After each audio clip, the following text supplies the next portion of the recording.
Hey everybody, how's everyone doing tonight? Great to see you all. So let me tell you about my recent trip to the airport. You know, that magical place where your stress level skyrockets and your patience goes on vacation. Seriously, though airports are like Bermuda Triangle of personal belongings. You enter with two bags and a sense of hope, and somehow you end up leaving with one sock and a half-eaten granola bar you didn't even buy. And don't even get me started on the security line. It's like a fashion show for people who forgot to take off their belts and shoes.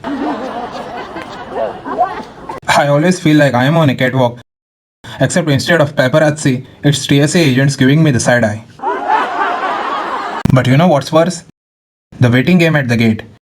You are just sitting there pretending to read the same page of your book for an hour, while secretly eavesdropping on other people's conversations. Oh, the drama you hear. It's like a real life soap opera, except with more delayed flights and less attractive actors. And let's not forget about boarding. Why is it that people lose all sense of spatial awareness as soon as they hear their boarding group called? It's like a survival of the fittest situation, where the strongest elbows and sturdiest carry-ons reign supreme. But hey, once you are on the plane, it's smooth sailing, right? Wrong. Ever noticed how the person in front of you always seems to have a sudden urge to recline their seat the moment you open your laptop?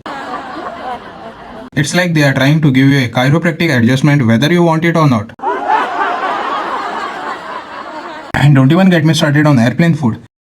It's like a cruel joke from the universe, reminding us that even at 30,000 feet, culinary disappointment knows no bounds. You know, airports are like the ultimate equalizer, no matter who you are.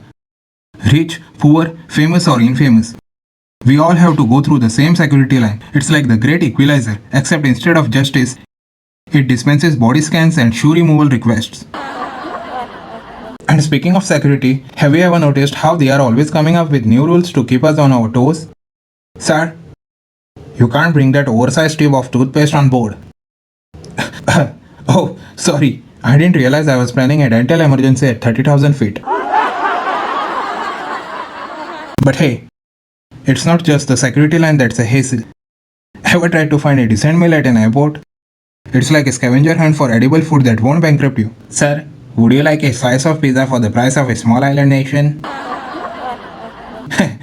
No thanks. I'll stick with my overpriced bag of pretzels. Thank you very much. And let's talk about airport announcements. You know those garbled messages that sounds like they were recorded by someone who accidentally siloed that microphone?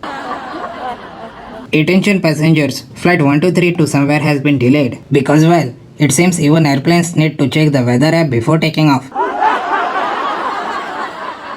We promise to get you to your destination as soon as the skies clear up and the clouds decide to cooperate. Thanks for flying with us, where our delays are as unpredictable as weather. Please enjoy your indefinite stay in Terminal C. But hey, at least we have the joy of people watching to keep us entertained, right?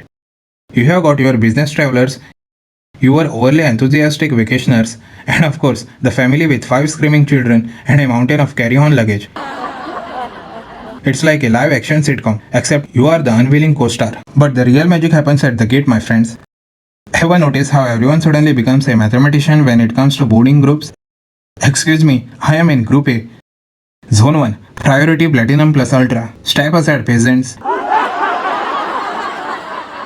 It's like a high-stakes game of musical chairs, except the music is just a recording of a crying baby.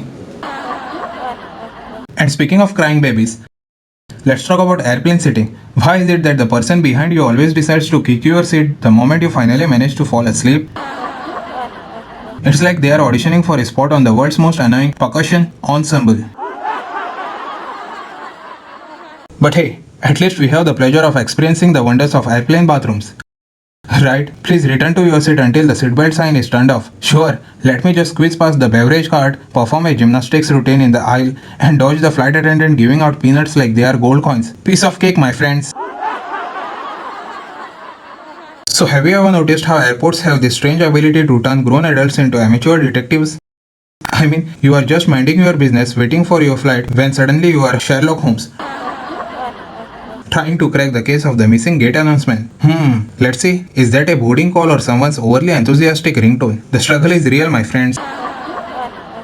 And let's not forget about the in-flight entertainment, or lack thereof. I swear, the only thing more outdated than the movies they show on planes is the selection of magazines in the seat pocket in front of you. Oh wow, a 2008 issue of Sky Mall, just what I always wanted. But you know what? Despite all the quirks of air travel, there's something undeniably magical soaring through the sky at 30,000 feet. It's a reminder that even in our fast-paced world, there's still room for adventure and exploration. So next time you find yourself crammed into a tiny seat with questionable legroom, just remember to sit back, relax and enjoy the ride. After all, life's too short to let a little turbulence bring you down. Thank you everyone. You have been an amazing audience. Have a good day guys.